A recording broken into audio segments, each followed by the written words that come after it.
Bonjour à toutes et à tous. Aujourd'hui, je vous présente le roman Les forêts de Dracula. Par sa plume, Raphaël Leviana va nous transporter dans la dernière forêt primaire d'Europe, le poumon de notre beau continent. Raphaël a rondement composé ce roman, très prenant et sensibilisant, mais malheureusement terriblement vrai. Le journaliste d'investigation, Nathan Archer, se rend en Roumanie pour réaliser une enquête sur la mafia du bois qui sévit dans les Carpates. Au cours de son reportage, la situation dégénère. Il se retrouve à fuir en pleine nuit, en beau milieu de la forêt. Il sera recueilli dans le manoir d'un homme mystérieux surnommé le Comte. Nathan Archer, toujours équipé d'un léger bagage, son inséparable Eastpak, arrive un soir de novembre à l'aéroport de Bucarest, où l'attend son correspondant Vasile du journal Citadin éclairé.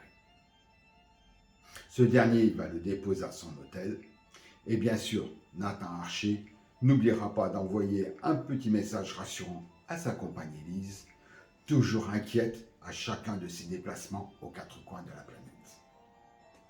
Le lendemain, ils prennent la direction de Valviu, charmant village typique de la Roumanie, où va commencer leur enquête.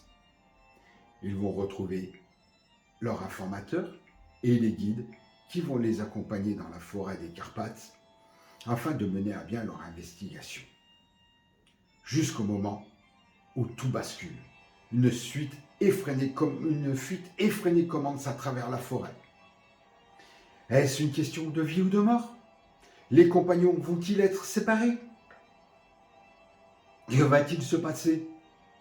À se retrouver seul dans l'immensité de cette forêt et dans la nuit noire, Nathan Archer comprend l'inspiration de l'auteur irlandais Bram Stoker et ses histoires d'hommes sangsues. Quand, soudain, un curieux convoi croise sa route. De luxueuses berlines allemandes escortent un carrosse et son attelage de magnifiques lipisans.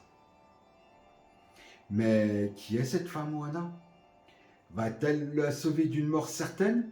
L'éviter de se faire dévorer par les animaux sauvages peuplant cette forêt? En lui offrant le gîte et le couvert dans le manoir de cet homme mystérieux, Nicolae dit le comte. Dans un premier temps, à cause de son titre, Les forêts de Dracula, et n'ayant pas retourné le livre, bien sûr, pour lire le résumé, je m'attendais à une histoire de vampire. Mais j'ai été très agréablement surpris lors de la lecture. Raphaël nous plonge dans une enquête absolument passionnante et crédible. Tout au long de ses récits, bien écrits, elle va vous faire aimer Nathan Archer, emporté dans ses péripéties et l'immensité des forêts. Ces annotations, en bas de page, vont nous éclairer tout au long de notre lecture.